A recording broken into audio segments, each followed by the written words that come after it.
কি বলবো বন্ধু, এই বৃষ্টিকে আর সহ্য করতে পারছি না, একেবারেই না। টানা 1.5 মাস ধরে বৃষ্টি হচ্ছে, কখনো ভারী কখনো হালকা, রোদের তো দেখাই নেই। যখন বৃষ্টি হচ্ছে না তখন একটু রোদ হোক, একটু সূর্য মামার মুখটা আমরা দেখি, তাও হচ্ছে না।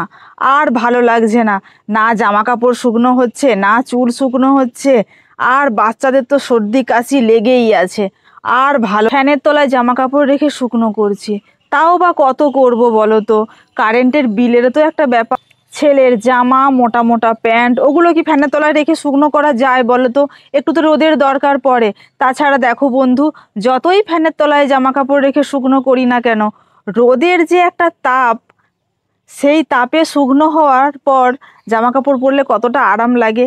আর এই ফ্যানের তলায় জামা কাপড় রেখে সেই শুকনো জামা কাপড় পরলে না, স্যাঁত স্যাঁত করে, যেন মনে হয় যেন কেমন একটা গন্ধ গন্ধ করে। ভালো লাগে না গো, আর ভালো লাগে না। এই বৃষ্টি থামছেই না, দূর, আর ভাল লাগছে না। এই দেখো, ঘরের মধ্যে সব শুকনো হচ্ছে কেমন। এই দেখো, সব ছেলেরই জিনিস বেশি, দেখতে পাচ্ছ?